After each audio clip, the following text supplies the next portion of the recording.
오늘도 주의 전에 올라오신 여러분을 주님의 이름으로 환영하고 축복을 드립니다. 중세 성자로 알려진 크리스토스톰이라는 사람이 있는데, 이 사람은 하나님을 정말로 사랑하고 하나님을 섬기던 그러한 일을 좋아했던 사람입니다. 그는 부자인 아버지의 재산을 가지고 선교하는 일에 사용했고, 또 다른 사람을 섬기는 일에 사용했습니다. 그러한 아들의 모습에 못마땅한 아버지는 그를 밖으로 쫓아냅니다. 너는 더 이상 우리와 함께 할 수 없다라고 말입니다. 집에서 쫓겨나올 때에 나귀 한 마리와 식기 한 벌, 새벽을 알리는 닭 한 마리, 밤에 불을 켜고 공부할 수 있는 촛대 하나, 그리고 성경책 한 권을 가지고 걸식 수도사로 나아가게 되어집니다. 사람들을 만날 때마다 그들에게 하나님의 복음의 말씀을 전하고, 집을 만날 때마다 그 집에서 식사를 구걸해서 얻어먹었습니다. 이런 그가 아버지 곁을 떠날 때 남긴 참으로 유명한 말이 있습니다. 하나님 아버지는 좋은 것으로 바꾸어 주시는 분이십니다. 하나님 아버지는 좋은 것으로 바꾸어 주시는 분이십니다. 한 번은 크리스토스톰이 한 동네에 들어가 구걸하는데, 아니 흉년의 거지가 왔다라고 사람들이 문전박대하면서 그가 가지고 있는 밥그릇을 깨버립니다. 그 밥그릇을 주워가면서 그가 한 말이 있습니다. 하나님 아버지는 그래도 선하십니다. 하나님 아버지는 그래도 선하십니다. 밤이 깊어 다음 동네에서 하룻밤 쉬기를 간청했습니다만 사람들은 그를 거절합니다. 아니 그러면 외양간이라도 좋으니 그곳에 기거할 수 있도록 해 주십시오 라고 했지만, 나귀를 훔쳐가려는 도둑으로 오인함으로 말미암아 쫓겨나게 됩니다. 그래서 가정집에 들어가지 못하고 산으로 가게 됩니다. 낙엽을 모아서 잠자리를 만들고 촛불을 켜서 글을 읽는데, 하나님의 말씀을 읽는데 바람이 불어와서 촛불이 꺼지게 됩니다. 그는 꺼져버린 촛불을 보침에 챙기면서 이렇게 고백합니다. 하나님 아버지는 여전히 선하십니다. 하나님 아버지는 여전히 선하십니다. 밤이 깊어갑니다. 이를 모를 짐승이 와서 자신이 가지고 있는 닭 한 마리를 잡아가게 됩니다. 그는 별빛을 바라보면서 또 말합니다. 하나님 아버지는 언제나 선하십니다. 다음날 새벽에 눈을 떠보니 아랫마을에 불길이 치솟습니다. 마적단들이 쳐들어와 집집마다 불을 지르고 나귀를 약탈하고 사람들을 잡아갔습니다. 이 모습을 바라보면서 크리스토스톰은 이렇게 말합니다. 역시 하나님 아버지는 선하십니다. 크리스토스톰은 마적단으로부터 자신을 보호하기 위해서 하나님께서 촛불을 끄게 만들어주셨고, 새벽에 닭이 울으면 그 소리를 듣고 사람들이 자기를 와서 잡아갈 것을 염려해서 하나님께서 닭도 잡아가셨다라고 고백을 하게 됩니다. 여러분, 우리는 지금까지 살아오면서 때로는 크리스토스톰처럼 좋은 것이 아닌 좋지 않은 것을, 선한 것이 아닌 것, 선한 것이 아닌 아니면 선하지 않은 것들로 말미암아 우리의 삶의 자리 속에 어려움이 임할 때가 있습니다. 하지만 그리스도인으로서 우리가 고백할 수 있는 분명한 한 가지가 있습니다. 내 삶의 상황이 아무리 힘들고 고단하고 어려움이 있다 할지라도, 내 상황은 그러할지라도 하나님은 언제나 선하신 분이다라는 사실입니다. 하나님은 내 상황을 언제나 좋은 것으로 만들어 가시는 분이시다라는 사실입니다. 그러므로 여러분, 쫓겨났다고 서러워할 필요도 없고 지금 가진 것이 없다고 서러워할 필요도 없습니다. 세상이 아무리 어두워도 절대로 낙심하고 좌절할 필요가 없습니다. 왜냐하면 하나님은 여전히 그래도 선하신 분이기 때문입니다. 요셉은 하나님의 사람이었습니다. 요셉이 하나님을 표현할 때에 선으로 바꾸시는 하나님이라고 20절 말씀에 하나님을 고백하고 있습니다. 요셉이 지금까지 살아오면서 하나님을 경험한 것이 내 인생을 선하게 바꾸어 가신 하나님, 그 하나님을 실증적으로 경험했기 때문입니다. 그래서 그가 이러한 고백을 드릴 수 있었던 것이죠. 요셉은 어린 나이에 형들의 미움을 받고 애굽 땅에 종으로 팔려갑니다.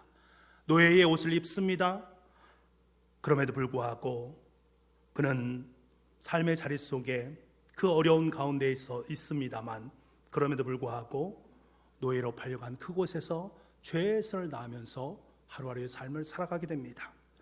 그런데 노예로 팔려간 보디발의 그 집에서 그는 가정 총무의 역할을 감당하게 됩니다. 그것도 잠시 보디발 아내의 모함으로 말미암아 감옥으로 붙들려 가게 되는 신세가 되어집니다. 하지만 요셉은 감옥 안에서 최선을 다합니다. 그때 술 맡은 관원장을 만나게 되어지고 그의 꿈 해석으로 말미암아서 그는 일약 애굽의 총리가 되게 됩니다. 인생의 완전한 역전을 맛보는 그러한 귀한 삶이 그의 삶 속에 드라마로 펼쳐지게 된 것입니다. 그래서 우리는 요셉 이야기를 말하면서 성도는 인생의 여정 가운데 절망과 시련의 먹구름이 짙게 들이온다 할지라도 걱정하지 마라, 염려하지 마라. 큰 폭풍우가 몰아친다 할지라도 폭풍우 저 건너편 너머에서 하나님께서 우리의 삶 속에 승리와 영광을 주시는 것을 기억할 수 있어야 된다라는 그러한 말씀을, 교훈을 받곤 합니다. 그런데 요셉 이야기를 통해서 우리가 반드시 기억해야 될 것이 있으니 그의 큰 사건마다 항상 함께 따라다니는 구절이 있습니다.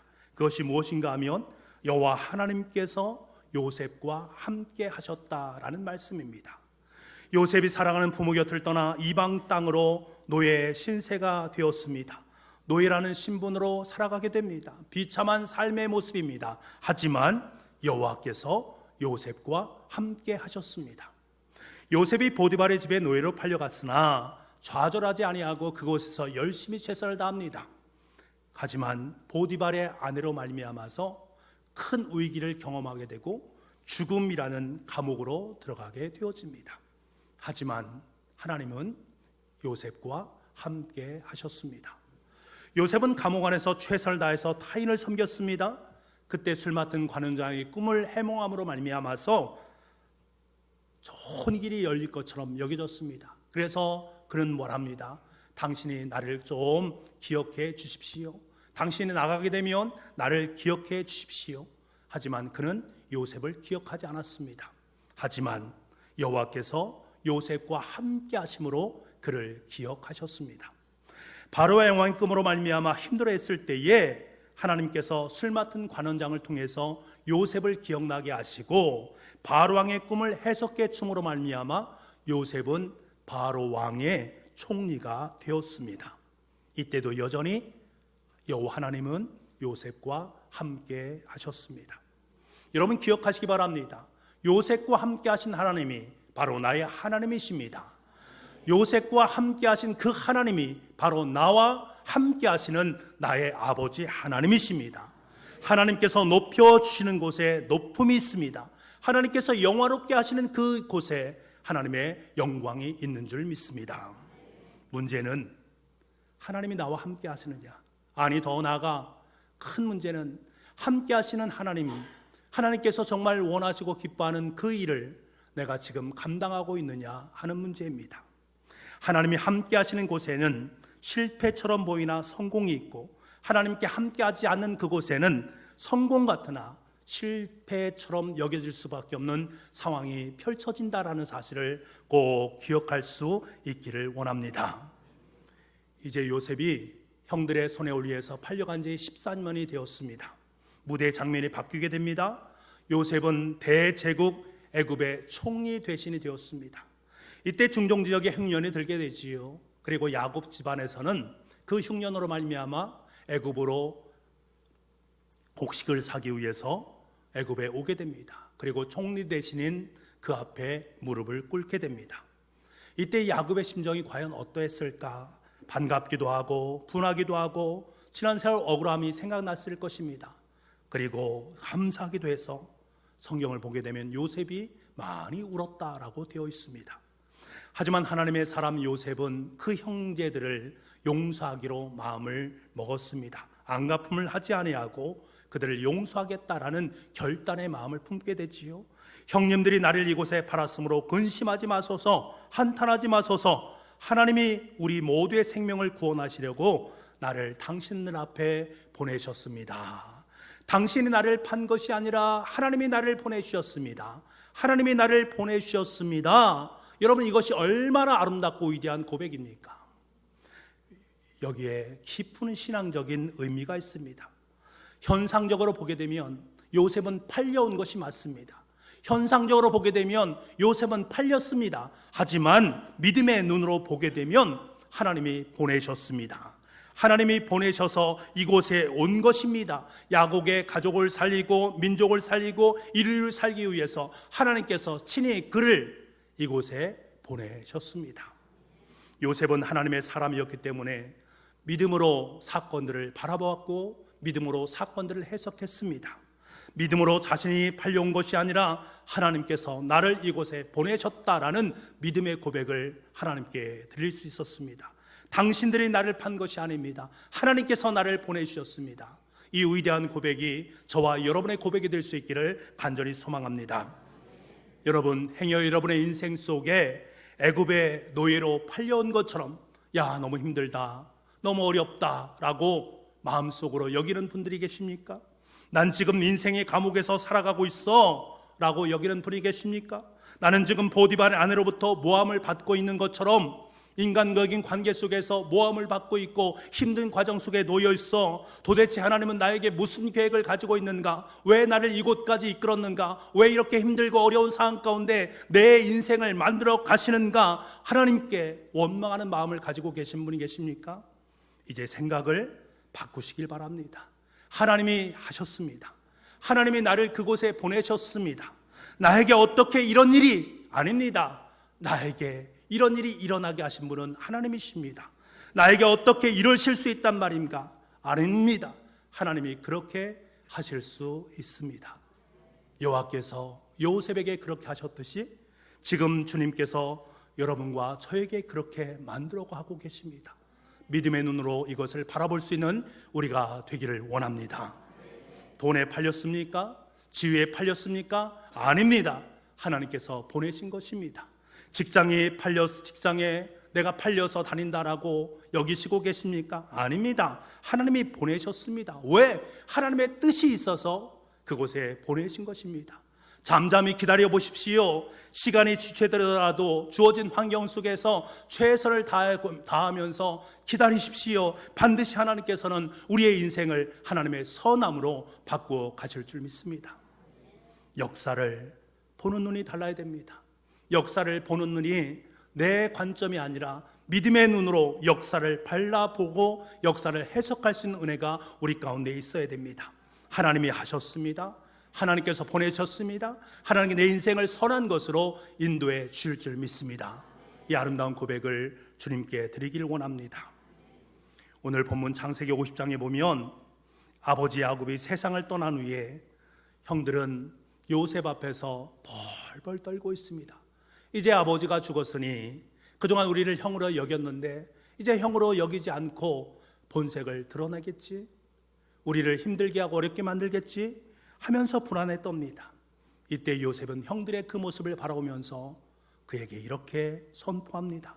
두려워하지 마소서. 내가 하나님을 대신하리까? 나는 역사의 주님이 아닙니다. 나는 심판자가 아닙니다. 나는 절대로 당신들을 심판하지 않을 것입니다. 당신들은 나를 헤아려 했으나 하나님께서는 그것을 선으로 좋은 것으로 바꾸어 놓으셨습니다. 그래서 오늘같이 만민의 생명을 구원하도록 만들었습니다. 그러니까 염려하지 마십시오. 걱정하지 마십시오. 당신과 당신의 자녀들을 내가 기르겠습니다 라고 선언했습니다. 여러분, 하나님은 우리 모두의 불행과 고난을, 심지어는 형들의 악한 그 모습을 선함으로 바꾸어 가십니다. 하나님은 사랑의 하나님이시요 용서의 하나님이시기 때문에 그렇습니다. 그래서 저와 여러분이 할 수 있는 것은 단 하나, 그 형들을 용서하는 것이고 형들을 사랑으로 품는 것입니다. 여러분, 우리의 좁은 소견으로 하나님이 하신 선한 일, 그 일의 모든 뜻을 어찌 알 수 있겠습니까? 하나님의 뜻을 헤아릴 수는 없습니다. 손바닥으로 바닷물을 담을 수 없지요. 손바닥으로 하늘을 가릴 수 없습니다. 저울로 태산을 달아볼 수 없듯이 어리석은 인간의 생각으로 어찌 하나님의 선한 그 뜻을 다 헤아릴 수 있겠느냐? 우리가 할 수 있는 일은 한 가지뿐입니다. 선하신 하나님을 믿는 것입니다. 선하신 하나님을 신뢰하는 것입니다. 선하신 하나님의 손길을 경험하는 것입니다. 그러므로 여러분, 우리에게 어떠한 일이 있다 할지라도 하나님께서 나와 함께 하신다면, 내가 함께 하신 그 하나님의 손을 굳건히 붙잡기만 한다면 주님은 우리의 삶을 가장 좋은 곳으로 인도해 주실 줄 믿습니다. 여러분, 요셉이란 뜻이 어떤 뜻을 갖고 있습니까? 그가 더하셨다라는 말입니다. 그가 하나님이 더하셨다라는 거예요. 요셉의 어머니 라헬이 자녀를 낳지 못함으로 말미암아 전전긍긍하고 있을 때에 하나님께 그에게 은혜를 주셨습니다. 얼마나 기뻤겠습니까? 은혜로 주신 요셉 자녀가 태어났으니 그의 이름을 요셉이라고 지은 그 이유가 무엇이겠습니까? 하나님께서 이런 아들 하나 더 낳아주시면 좋겠다. 그래서 하나님 앞에 더 감사함으로 기쁨으로 2배의 찬양을 하나님께 드리겠습니다. 그러한 마음을 마음속에 품고 그 자녀의 이름을 요셉이란 이름으로 지었던 거지요.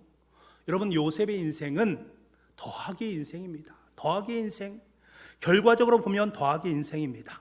그런데 그가 살아온 삶의 과정을 보게 되면 어찌 그것을 더하기 인생이라고 말할 수 있을까? 빼기 인생이 될 수밖에 없습니다. 혹독한 여건과 고난이 점철된 빼기 인생이 바로 요셉의 인생이었습니다. 그런데 그의 인생 가운데 하나님께서 함께 하심으로 말미암아 개입을 하셔서 그의 인생을 빼기 인생에서 더하기 인생으로 바꿔 가셨습니다. 그분이 바로 그와 함께 하신 하나님이십니다. 더 나아가 요셉을 통해 야곱의 집안이 온 애굽이 인류가 더하기 인생으로 변한 모습을 보게 됩니다. 이것이 바로 우리의 삶을 주장하시고 우리의 삶을 인도하시는 선하신 하나님이십니다. 사랑하는 성도 여러분, 여러분의 인생이 이러한 더하기 인생이 될 수 있기를 간절히 소망합니다. 막혔던 인생이 열려지길 원합니다. 안 되던 일들이 되는 역사가 여러분의 삶 속에 있기를 원합니다. 여러분의 가정이 여러분으로 말미암아 더해지기를 원합니다. 우리 교회가 여러분으로 말미암아 더해지기를 원합니다. 이 나라의 민족이 여러분으로 말미암아 더해지는 역사가 있기를 원합니다. 요셉은 하나님을 위기에서 선함으로 만들어 가시는 분이라고 고백했습니다. 요셉의 하나님은 언제나 좋은 것으로 바꾸어 주시고 더해 주시는 분이셨습니다. 분명한 것은 이 요셉의 하나님이 바로 저와 여러분의 하나님이십니다. 하나님께서 우리의 삶의 자리를 더 좋은 것으로 바꾸어 주시기 위해서 자신의 사랑하는 독생자 예수 그리스도를 우리의 삶 가운데 허락해 주셨습니다. 예수님께서는 이 땅에 오셔서 노예의 신분으로 살아가는 우리들이 너는 더 이상 노예가 아니다, 너는 하나님의 자녀다, 우리의 삶을 바꾸어 주셨습니다. 죄로 말미암아 탄식하던 세상을 기쁨과 화평이 넘치는 하나님 나라로 살게 하셨고, 그 하나님 나라에서 하늘 백성으로 살아갈 수 있는 은혜를 우리의 삶 속에 허락해 주셨습니다. 유대인에게 있어서 십자가는 저주를 상징합니다. 그런데 예수님께서 저주인 그 상징, 그 십자가를 자신이 친히 짊어지셨습니다. 저주의 십자가를 짊어졌을 때 더 이상 그것은 저주의 십자가가 아니라 구원과 생명의 십자가로 바뀌게 되었습니다. 이 구원과 생명의 십자가를 믿는 모든 사람들은 하나님 앞에서 구원의 영광을 맛볼 수 있는 은혜의 삶을 덧입게 되어집니다. 바꾸시는 하나님, 선함으로 바꾸어 가시는 하나님, 우리 인생을 좋은 것으로 만들어 가신 하나님, 그 하나님이 바로 예수 그리스도, 그 하나님이 바로 우리의 삶 가운데 선하심으로 함께 하신 분이십니다. 여러분, 좋은 것으로 바꾸시는 이 하나님을 만나시길 바랍니다. 인생이 무거운 문제를 해결하시는 주님을 만나시기 바랍니다. 쓰러지고 넘어져서 상처난 영혼을 긍휼히 여기시는 성령 하나님을 만나시길 바랍니다. 병든 자를 건강한 사람으로 바꾸어 주십니다. 죄인을 의인으로 바꾸어 주십니다. 가난한 사람을 부유한 자로 만들어 가십니다. 실패한 자를 성공한 사람으로 만들어 주십니다. 불평과 원망이 많은 사람을 감사와 찬송의 사람으로 바꾸어 주십니다. 부정적인 그 사람을 긍정의 사람으로 만들어 가십니다. 무능한 사람을 유능한 사람으로 바꾸어 가십니다. 세상에서 버림받은 자를 천국 소유의 백성으로 바꾸어 가십니다. 무거운 인생의 문제로 시달리던 사람을 오히려 남의 문제까지 해결할 수 있는 능력의 사람으로 바꾸어 가십니다. 여러분의 일터가 어렵습니까? 여러분의 삶이 어렵습니까? 여러분의 가정이 힘이 드십니까? 자녀 때문에 목 놓아 울고 있습니까? 나는 올바르게 살고 싶은데 세상이 나를 도와주지 않아 라고 답답한 심정으로 살아가는 분이 계십니까? 누구를 붙잡고 하소연해도 마음이 후련하지 않습니까? 이 모든 것들을 선으로 바꾸시는 그 하나님을 지금 당장 만나시기 바랍니다. 그 하나님께서 여러분의 인생을 선함으로 바꾸어 줄 줄 믿습니다. 우리는 부흥사경을 통해서 참 많은 은혜를 받았습니다. 저도 많은 은혜를 받았는데 제 마음속에 걱정거리 하나가 생겼습니다. 서임종 목사님께서 말씀하신 본당에 있는 스크린 때문에 그렇습니다. 저도 평소에는 이 앞에 본당이 좀 가지런히 정렬되었으면 좋겠다 하는 마음을 품고 있었고, 스크린을 볼 때마다 전등을 소등해서 봐야 되는 이 불편함, 스크린이 잘 보이지 않아서 교우들에게 참 어려움을 주는 그러한 불편함이 있음으로 말미암아서 우리 교우들에게 참 죄송스러운 마음을 품고 있었습니다. 그런데 서임정 목사님께서 오셔서 그것을 말씀하시면서 빨리 교체했으면 좋겠다, 그리고 저에게 따로 빨리 교체했으면 참 좋겠다라는 말씀을 해 주셨습니다. 그러니 제 마음속에 걱정도 있고 근심도 있지 않겠습니까? 그런데 참 감사한 것은요, 이 마음을 하나님은 잘 아셨습니다. 그리고 성도님 한 분에게 은혜를 베풀어 주셔서 이에 응답하도록 만드셨습니다. 스크린을 구입할 수 있는 거룩한 종잣돈을 헌금해 주셨습니다. 교우님은 단순히 헌금만 한 것이 아니라 저에게 정성스러운 편지도 보내주셨습니다. 익명으로 보낸 것이기 때문에 어떤 분이 헌금을 했는지, 누가 편지를 보냈는지 추측은 가능합니다만, 하여튼 저에게는 익명으로 온 것이기 때문에 그분이 누군가를 잘 알 수 없습니다. 저는 우리 교회를 참 좋은 것으로 바꾸시기를 원하시는 하나님의 마음이 그 편지 속에 담겨져 있음을 느낄 수밖에 없었습니다. 그래서 이 시간에 우리 성도님의 편지를 여러분께 읽어드리겠습니다. 익명으로 보낸 것이기 때문에 예배 시간에 읽어드린다라는 것을 공지하지 못했습니다. 양해해 주시면 감사하겠습니다. 제가 읽어드리겠습니다. 목사님 안녕하세요. 얼마 전 부흥회에서 목사님의 설교 말씀을 듣고 어머니와 저는 한 가지 결단을 하게 되었어요. 몇 달 전에 어머니와 식사를 하다가 어머니께서 교회 예배 때 화면이 안 보인다고 힘들어 하셨어요. 교회에서 바꿔주면 좋겠다라고 하시길래 교회 재정이 넉넉지 않으니 하나님께서 하실 때까지 기다려야 한다고 말씀드렸어요. 전 이때를 후회하게 되었습니다. 강사 목사님의 말씀을 듣고 많이 찔렸습니다. 내가 할 수 없다고 회피했던 것 같아요. 큰 돈인데 교회에 부담 주는 것이라 생각했습니다. 회개합니다. 그래서 모든 일은 하나님의 주권 아래 있고 온전히 믿어야 함을 다시 한번 마음속에 새기게 되었습니다. 정말 작은 돈이지만 교회 스크린 교체에 도움이 되었으면 좋겠습니다. 저희 어머니와 저는 좋은 교회를 만나 참 행복합니다. 긴 글 읽어주셔서 감사합니다. 성도 올림. 긴 글이 아닌데도 읽어주셔서 감사하다고. 저는 이 편지를 읽고 많이 울었습니다. 하나님의 은혜에 감사해서 우리의 마음속에 좋은 것을 허락하시기 위한 그 마음을 성도님을 통해서 주셨음에 감사했고, 우리 교회를 좋은 교회로 만들어 가시기 원하시는 하나님의 그 마음을 읽어낼 수 있기 때문에 많이 울었습니다. 더 감사한 것은 성도님의 고백 덕분입니다. 모든 일은 하나님의 주권 아래 있고 온전히 믿어야 함을 다시 한번 마음속에 새기게 되었습니다. 여러분, 얼마나 귀하고 복된 고백입니까? 저는 이 고백이 바로 좋은 것으로 바꾸어 가시는 하나님, 그 하나님과 동등한 고백이다라고 확신합니다.